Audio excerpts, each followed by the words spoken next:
یا اللہ یا رحمان یا اللہ یا رحمان یا رحیم یا کریم یا اللہ یا رحمان یا اللہ یا رحمان علی رسولہ النبی الامی الکریم اما بعد اعوذ باللہ من الشیطان الرجیم بسم اللہ الرحمن الرحیم یا ایہا الذین آمنوا اصبروا وصابروا ورابطوا واتقوا اللہ لعلکم تفلحون صدق اللہ العظیم۔ خدا نے آج تک اس قوم کی حالت نہیں بدلی، خدا نے آج تک اس قوم کی حالت نہیں بدلی، نہ ہو احساس جسے خود اپنی حالت کے بدلنے کا۔ برادران ملت اسلامیہ اور میرے غیور نوجوان دوستو، ہمارے ملک کے جو اس وقت حالات ہیں وہ آپ سے اور ہم سے پوشیدہ نہیں ہیں۔ ایسے حالات میں ہم مسلمانوں کو کیا کرنا چاہیے اور کون سی راہ اور کون سا طریقہ اختیار کر کے ہم ان مصیبتوں سے نجات پا سکتے ہیں، اس پر ہم کو اور آپ کو غور کرنا چاہیے، سوچنا چاہیے۔ ہماری جو تاریخ ہے، ہمارا جو اتہاس ہے، ہمارا جو ماضی ہے، گزرا ہوا زمانہ ہے، بہت تابناک ہے، روشن ہے، اور اس میں اتنی تابناکی ہے، اتنی روشنی ہے، اتنی چمک ہے کہ آج بھی زمانہ اس کو تلاش کر رہا ہے، ڈھونڈ رہا ہے۔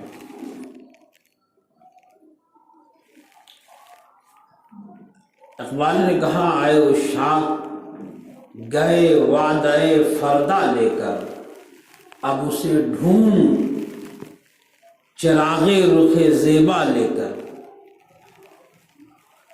اس ماضی کے دور کو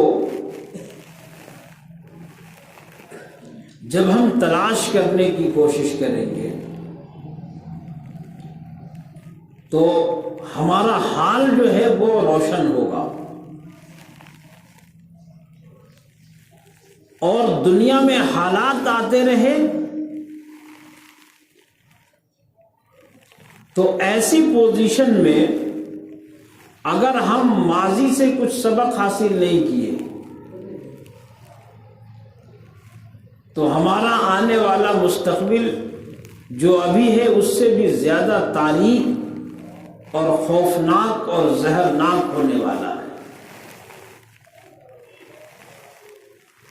ہمارا یہ عقیدہ ہے مسلمانوں کا، ایمان والوں کا، کہ ہمارے پاس جو دین ہے، جس دین کے ہم فالوور ہیں، جس دین کے ہم ماننے والے ہیں، اس دین میں تمام مسائل کا حل موجود ہے۔ اس پر ہمیں 101% یقین ہے۔ سورج کی روشنی پہ شک ہو سکتا ہے، چاند کی چاندنی پہ شک ہو سکتا ہے، لیکن دین اسلام میں انسانیت کے لیے تمام مسئلوں کا حل موجود ہے۔ اس یقین پر ذرہ برابر بھی ہمیں شک نہیں ہو سکتا، اس لیے کہ اس کی بنیاد قرآن ہے، اسلام کی بنیاد قرآن میں موجود ہے۔ اس کی بنیاد ہمارے آقا حضرت محمد رسول اللہ صلی اللہ علیہ وسلم کی احادیث ہے، آپ صلی اللہ علیہ وسلم کے اقوال ہیں، آپ صلی اللہ علیہ وسلم کے فرمودات ہیں۔ اور اللہ تبارک و تعالیٰ نے 2 قرآن مسلمانوں کے درمیان بھیجا، ایمان والوں کے درمیان۔ ایک وہ قرآن ہے جو قرآن خاموش ہے، قرآن صامت ہے، جس کی ہم تلاوت کرتے ہیں، جس کی ہم تفسیریں پڑھتے ہیں، یہ قرآن صامت ہے۔ اور ایک وہ قرآن ہے جس کو قرآن ناطق کہتے ہیں۔ قرآن ناطق کون ہے؟ ہم سب کے آقا امام الانبیاء حضرت محمد رسول اللہ صلی اللہ علیہ وسلم کی ذات گرامی قرآن ناطق ہے، یعنی قرآن بولتا ہوا قرآن ہے۔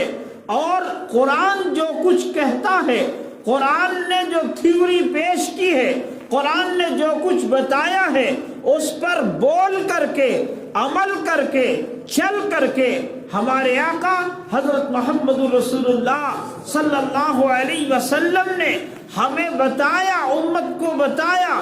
اس لیے اللہ تعالیٰ نے آپ کو ماڈل بنایا، نمونہ بنایا۔ تو آج کے اس تناظر میں، آج کی اس سمسیا کا حل کرنے کے لیے ہم کو کہیں دنیا کی کسی دوسری جگہوں پر جانے کی ضرورت نہیں ہوگی۔ حالات جو کچھ ہوتے ہیں، حالات میں تبدیلیاں آتی ہیں، حالات بدلتے رہتے ہیں۔ ایسے حالات میں ہم سب کو اسی کی طرف جدھر قرآن بلا رہا ہے، فَفِرُّوا إِلَى اللَّهِ، کہاں جا رہے ہو تم؟ بھٹک رہے ہو؟ کہاں تم اپنے امن کی تلاش کر رہے ہو؟ اپنے دلوں کا سکون کہاں تلاش کر رہے ہو؟ اپنے مسائل کا حل کہاں ڈھونڈ رہے ہو؟ وہاں مسئلوں کا حل نہیں ہے۔ قرآن کہتا ہے ادھر آؤ، اللہ کی طرف لوٹ کر کے آؤ۔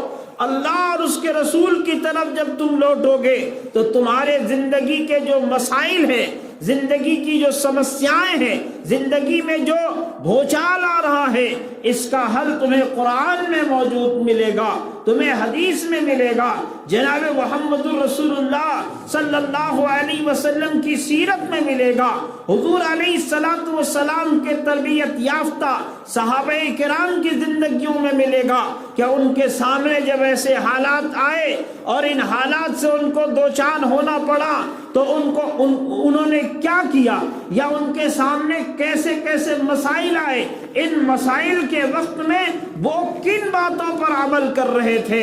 تو پتہ یہ چلتا ہے میرے بزرگوں، میرے بھائیوں، کہ حالات بھیانک ہو رہے ہیں، لیکن ہمارا ماضی بہت روشن ہے، ہمارا ماضی بہت تابناک ہے، ہمارا ماضی اتنا حسین اور خوبصورت ہے کہ جب آپ ماضی کے جھروکوں میں جھانکیں گے اور دیکھیں گے تو وہ دور تھا کہ جس دور میں مسلمان ایمان والے دنیا کے حکمراں تھے اور دنیا ان کے قدموں میں آ رہی تھی، لوگ ان کے سامنے جھکنے کو تیار تھے، ٹل نہ سکتے تھے، اگر جنگ میں اڑ جاتے تھے، پاؤں شیروں کے بھی میدان سے اکھڑ جاتے تھے۔ یہ وہ دور تھا کہ جس دور میں بڑے بڑے سورما اور بڑے بڑے طاقتور، بڑے بڑے قوی اور ہیکل لوگ، پہلوان رستم جیسا پہلوان مسلمانوں کے سامنے زیر ہو گیا، لیکن ان کے پاس ایک طاقت تھی، ایک قوت تھی، جس طاقت کی بنیاد پر،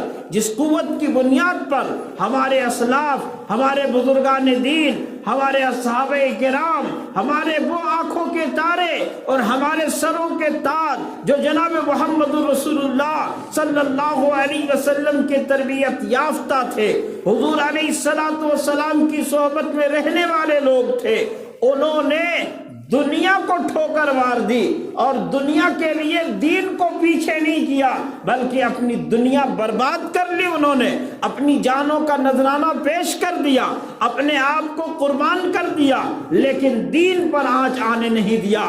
آج ہم مسلمانوں کا معاملہ یہ ہے کہ حالات جتنے بگڑ رہے ہیں اتنا ہم بھی بگڑتے جا رہے ہیں، اتنی زیادہ خرابیاں ہمارے درمیان بھی آ رہی ہے، ایسی برائیاں ہمارے درمیان بھی آ رہی ہے اور ہماری زندگیوں میں وہ برائیاں آ رہی ہے۔ کیا یہ حالات